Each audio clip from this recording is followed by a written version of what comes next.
Well, hello, boys and girls. Welcome to When I Feel Like It O'Clock again. And I've been doing a series on the summer happenings or possibly could be happenings of each NHL team. Uh, I did the Oilers, I did Pittsburgh, I did the Rangers, I did Nashville, and I took them out of the hat, and now I'm going Winnipeg this time. I'm going to do Winnipeg. By the way, thank you for all your letters. As you can tell, my Nutella incident, vat of Nutella incident is starting to heal quite well. Thank you for all your letters of concern. It's much appreciated. I hope you have your study books out. As usual, you can pick up a pencil over by the lube dispensers over there. And you're going to need to write all this down, boys and girls. It's going to be very important for the 2018 season for you to know these pearls of wisdom. By the way, talking about body lube, Jaime's Body Lube, it's the best there, I said it. Okay, so Winnipeg Jets. I've heard a lot of interesting theories about what's going to happen with the Winnipeg Jets. The thing that seems to be the biggest concern for them is an expansion. At the moment, if you were to do 7-3-1, and if you don't know what that means, go look up expansion and find out how the protection list works. I'm not here to do all your work for you. No. In fact, I try not to do any work, so.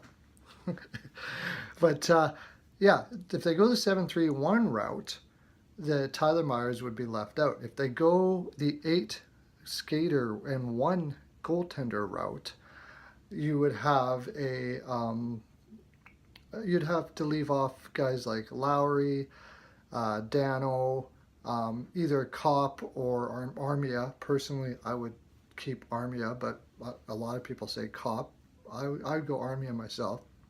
And I wouldn't want to lose Lowry. I know there's a lot of people that are down on Lowry. I think he's actually a really good, probably best for a fourth line center, but still a very good one at that.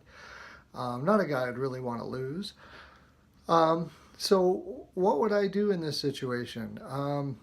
I would, like I said, when it comes to expansion, I've mentioned this over and over again, it's hard to project what's going to happen because the backroom deals that are going to happen, when they get their list, you're probably going to look at it and go, how did that happen? How did that guy get there? Why did, it's going to seem odd because there's a lot of banter going on between the general managers about what's fair or what's going to be good for everybody. And in Vegas, what they're going to be doing more than anything is grabbing as many assets as they can. So we're going to be going for more prospects. Unfortunately, they're coming in a weak year.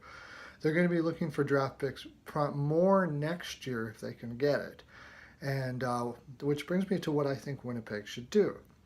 What I think Winnipeg should do is go the 7-3-1 route, have Tyler Myers, quote, exposed, but work out a deal with Vegas that they will give them a second round pick, possibly in the next draft if necessary, but you might be able to get away with this one too. More than likely this one with what I'm offering up. You take the one out of the 3 that I mentioned between Dano, Armia, or Kopp or Lowry. And I would say probably out of those, Dano would be the one on the lowest on the list. And say, I'll tell you what, we'll give you Dano in a second if you keep away from Myers in the expansion draft. And then Vegas will go back and say, I don't know, we really like Myers. So maybe they got to up it a bit. Maybe they got to look at giving their second one that they would choose out of that, say, Kopp. Let's say Kopp in a second, and they go, okay, we'll do that. Maybe a second and a fourth or something like that. But I would do what I can to keep Myers. They have one prospect coming up, Pullman, I believe his name is. Some people have said that he might be ready next year. I don't think so. I think he's going to need time in the minors. And I really don't want to be playing a rookie on my 6th. If anything, I'd rather have him as a 7th defenseman, putting him in the lineup every once in a while to get some ice time. Myers to me is an exceptional defenseman. He's been underrated and overrated in his career. I think at this point he's underrated for what he is, and you can always use him at the deadline. Another thing I've been hearing is that the Winnipeg will now can start looking to upgrade their lineup through prospects. Well, I suppose that's true. Not through prospects. They can upgrade, yeah, through prospects by using prospects and picks to upgrade their lineup. Well, one thing for sure this year, if you want to trade your first at number 13, don't expect to get much more than you already have for it. That's the thing. Winnipeg's got a pretty deep lineup as it is right now. I see them making the playoffs next year. And this is such a weak draft that I don't think you're going to get something that's going to give you more than what you already have. And because your lineup is so deep, you're just going to be making a lateral move. Also, why not continue stockpiling prospects anyways? The more you can add from within, the better. Then you don't need to make trades. You don't need to worry about bringing over people into your team that aren't happy there. You have more control of the situation. I would much rather see them keep their picks as much as possible, unless they're going to go add some stuff at the deadline.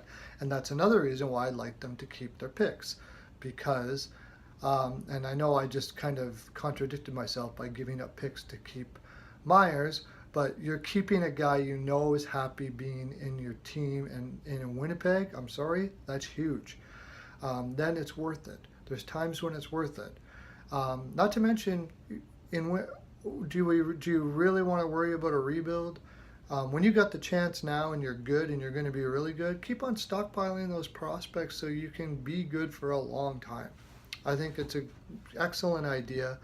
I would think differently if you had like a huge hole on your roster, but I don't really see one. You got Lion A, Ehlers, that on your wings are pretty much stacked. Perreault is certainly good for secondary scoring. I like Armia. I know a lot of people don't, but I think he can put up some secondary scoring as well. And Little and Scheifele in the middle, you're doing really well there with Lowry as a third. I mean, and defense, your defense is excellent and going to be really, really excellent now that Trouba's going to have a full year. One thing you do need is goaltending, though. And if you're going to trade your first this year, that's where I would trade it. However, I don't think you need to do that. And so I don't go long here, I'm just going to mention one name that I think would be best and a little explanation for that. I think you should try to bring Elliott in. One thing for sure, he's already shown that he doesn't mind playing in Western Canada by playing in Calgary. He's also played really well with other goaltenders before. You've got Connor Hellebuck. You don't need a stud goaltender to come in. He's going to be excellent. He's going to be really, really good. But what you do need is a veteran to help them out and calm the situation down. I think Elliott would be the perfect choice. If you can get Mason, great. But Mason's probably looking for a bigger role than you want to give. Elliott is probably going to be happy at this point being someone who plays close to half the games or something of that nature, and you'll probably be able to get him in at that price. That's what I would do if I were the Winnipeg Jets, and I think you're going to see Winnipeg do something similar to that. That's my full 42%, boys and girls. Be sure to check out my other videos, as I mentioned, at my NHL Pearls of Wisdom. I did an Oilers one. I've done Nashville. I've also done top 10 coaches one. I did one on Kovalchuk, PK Subban. I did Pittsburgh and Crosby just recently on what I feel about Crosby, what I feel about PK Subban. You'll find that one in my Stanley Cup final predictions. It's very popular. I would check it out. Anyways, like I said, that's my full 42, and I went long. So have a great day. Lots of love to you.